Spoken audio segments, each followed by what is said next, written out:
dhegaystayaal qaybta maanta ee barnaamijkan taxanaha ah waxaanu kaga hadlaynaa gulufka ka dhanka ah alqaacidada gacanka carbeed ee ay ciidamada dowladda Yemani ka wadaan gobollada koonfureed ee dalka Yemen.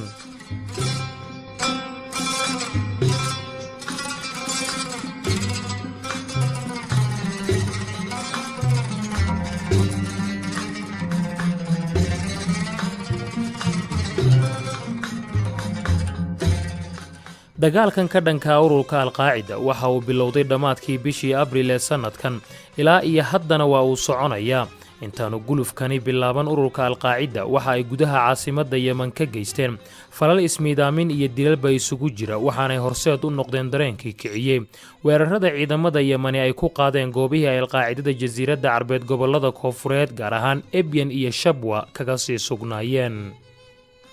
waxaa afkiisa dagaalkan ku shaaciyay madaxweynaha Yemen oo alqaacidada ku doorrimaadsiiyay in ay xididada u siibaan iyo in ay hub ka dhigaan dadkoodana dhinac ka soo raacaan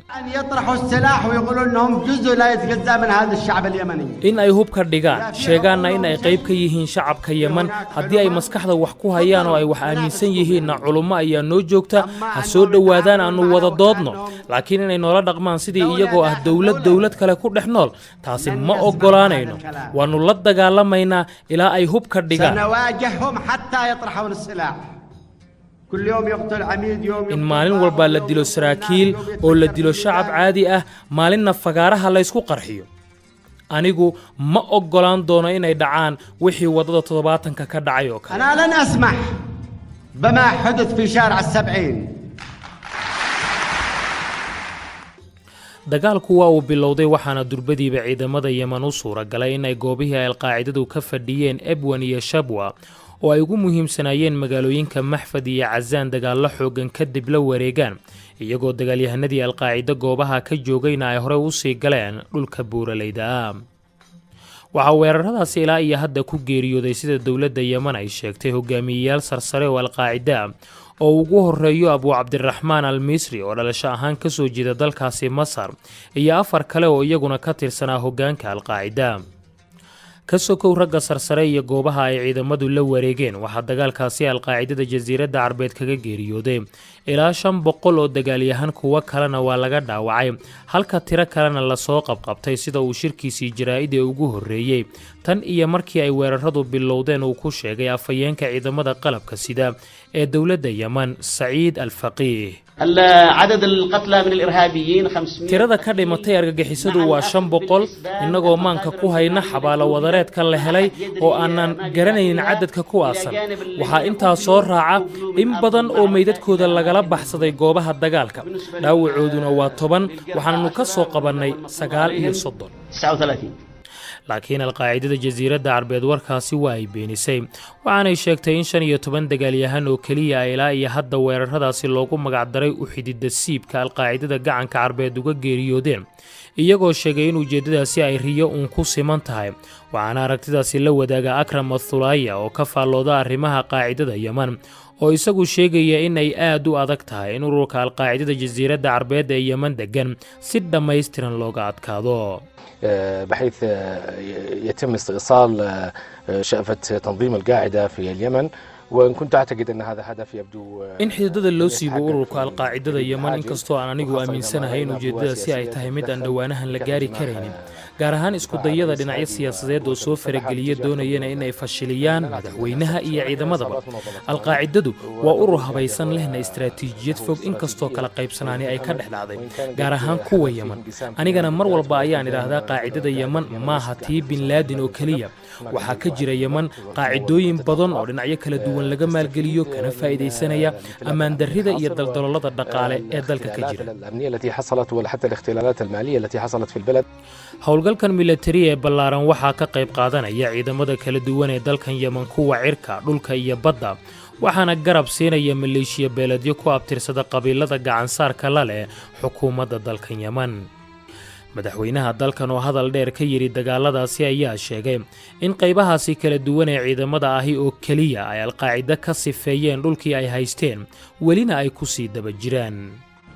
وقامت القوات المسلحة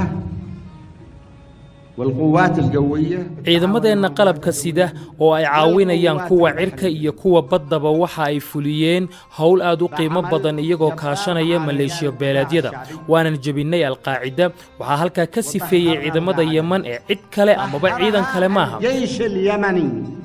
وليس جيش آخر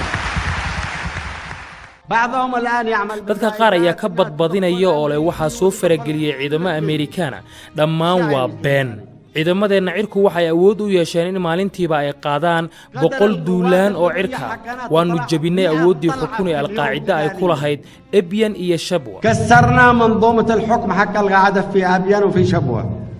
waa arrin jirta in labada dhinac ee dagaalkan isaga soo horjeeda aanay isku dheelitirnayn waxaanay taasi ka muuqataa koobnaanshaha khasaaraha ciidamada Yemen weeraradaasi ilaa xilligan ka soo gaaray waaba haddii sida ay dowladda Yemen u shaacisay uu yahay afayeenka ciidamaduna uu shirkiisa jaraa'id ku sheegay وبالمقابل وبرغم اتساع sidaasi si la mida inkastoo ay dagaaladu baahsan yihiin aadna u daran yihiin waxa ay ciidamada qalabka sidaahi ku waayeen tiro aad u yar oo geesiyaashooda ah kuwaasoo helay sharafta shahiidnimada 40 dhimasho ah iyo 100 dhaawac ah oo kale 40 شهيدا و100 جريح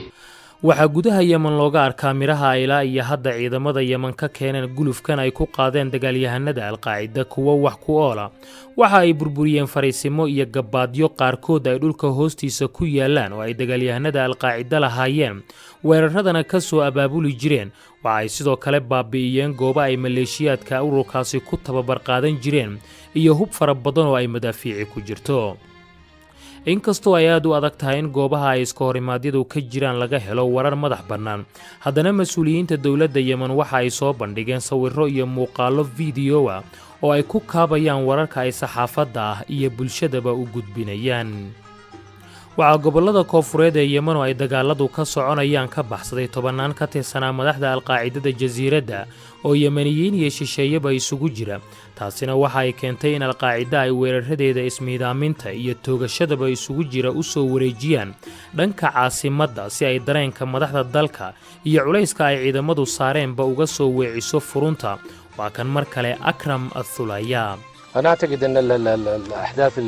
في شبوة وأبين والمناطق الجنوبية عكست بظلالها على العاصمة صنعاء وحاول بعض أنصار التنظيم هنا في العاصمة ومن تسللوا dhacdooyinka ka jira Ebyan iyo Shabwa waxa ay saameyn ku yeesheen caasimadda waxaana isku dayeen xubnaha ururkaasi ee magaalada madaxda u soo dusay inay culayska ka fududeeyaan xubnahooda koonfurta ku hareeraysan si madaxweynaha iyo ciidamaduba ay cadaadiska kaga yareeyaan iyagoo qaraxyada u soo weeciyay Sanca iyo inay ammaandarri kaleba abuuraan uma aha istiraatiijiyad ee waa inay culayska ka dulqaadaan kooxaha hubaysan ee koonfurta ku sugan Ebyan iyo Shabwa لهدف استراتيجي ولكن بقدر ما هو لتخفيف الضغط على الجماعات المسلحة في الجنوب في شبوة وأبين marka laga soo tago ololahan military ay ciidamada dawladda Yemen iyo maleeshiyo beeleedyada garabka siinaya ay ku hayaan alqaacida waxa kaloo si muuqata awoodii ururkaasi aad ugu weeqay diyaaradaha Mareykanka ee aan duuliyaha lahayn kuwaasoo si joogto ah u bartilmaameedsada xubnaha alqaacida gaar ahaan ragga sarsare intii uu gulufkani soconayay waxa isna barbar socday duqeymaha ay diyaaradahaasi geysanayeen waxaana iyaguna dileen ku dhowaad 40 xubnood oo rag madax ah ay ku jiraan inkastoo diyaaradahaasi ay inta badan weeraradooda la helaan xubnaha ay beegsanayaan ee alqaacida haddana mararka qaar oo ay sheesh wareeraan waxa ay garaacaan goobo ay dad rayid ah joogaan sida xaflado aroos amaba isu imaatin tacsiyadeed waxaanay taasi keentay in kalsoonidii shacabka ee dawladdu ay hoos u dhacdo mararka qaarna saxaafadda guduhu ay sheegto in taageeradii meesha ka baxday ee ay dadweynuhu alqaacida u hayeen ay arrintani soo noolaynayso weeraradaasi laba geesoodka ahi weli waa ay soconayaan inkastoo haatan magaalooyinka la iskala durgay oo dhulka buuraleyda ahi lagu dagaalamayo madaxweynaha Yemenna waxa uu ku ballan qaaday in ay sii wadi doonaan ilaa iyo warkan ka bedelan alqaacida laga keenayo